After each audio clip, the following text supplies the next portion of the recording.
Assalamualaikum warahmatullahi wabarakatuh. Saya Anissa Julianingrum dengan NIM 12011940088 dari kelas TI 4309. Kali ini saya akan membahas tentang RI surplus dan defisit neraca perdagangan. Badan Pusat Statistik atau BPS melaporkan neraca perdagangan Indonesia pada Juni 2020 mencatat 1,27 miliar dolar Amerika. Adapun secara kumulatif dari Januari hingga Juni 2020, surplus neraca perdagangan Indonesia mencapai 5,5 miliar dolar Amerika. Angka tersebut lebih baik jika dibandingkan dengan tahun sebelumnya yang defisit 1,87 miliar dolar Amerika.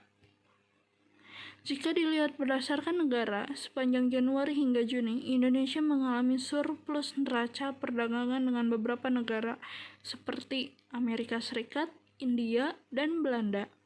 Untuk Amerika Serikat, Kepala BPS Suharyanto mengatakan surplus perdagangan RI mengalami peningkatan dari 4,48 miliar dolar Amerika Serikat tahun lalu, tahun ini sebesar 4,46 miliar dolar Amerika Serikat. Dengan beberapa negara masih surplus, Januari hingga Juni masih surplus 4,76 miliar dolar Amerika Serikat dengan Amerika Serikat, ujar Suharyanto ketika memberikan paparan Rabu 15 Juli 2020. Lebih lanjutnya, dirinya mengatakan surplus perdagangan RI dengan India hingga pertengahan tahun mencapai 3 miliar dolar Amerika.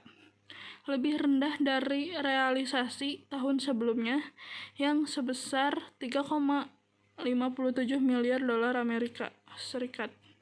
Sedangkan dengan Belanda, Indonesia mengalami surplus neraca perdagangan hingga 1,5 miliar dolar Amerika Serikat, lebih rendah dibandingkan dengan tahun 2019 yang sebesar 1,18 miliar dolar Amerika Serikat.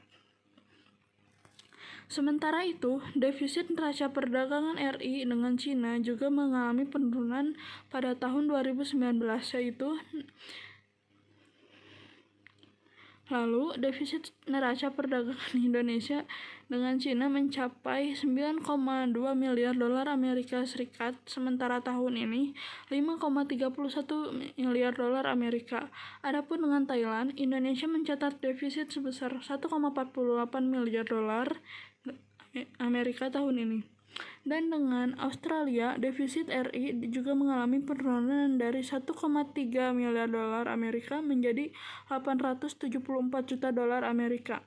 Untuk diketahui, surplus neraca perdagangan disebabkan oleh realisasi ekspor yang lebih tinggi dibandingkan impor. Pada Juni 2020, realisasi ekspor sebesar 12,3 miliar dolar Amerika atau meningkat 15,09% jika dibandingkan dengan Mei 2020, sedangkan untuk impor menunjukkan pertumbuhan yang lebih tinggi yaitu 27,56% menjadi 10,76 miliar dolar Amerika. Jadi kembali kalau dilihat neraca perdagangan Juni ini menggembirakan karena ekspor tumbuh, impor tumbuh, dan ekspor tumbuh di semua sektor baik pertanian hingga industri pertambangan. Mudah-mudahan menjadi sinyal positif untuk bulan berikutnya, jelas Suharyanto. Sekian yang dapat saya sampaikan. Mohon maaf bila ada kesalahan. Wassalamualaikum warahmatullahi wabarakatuh.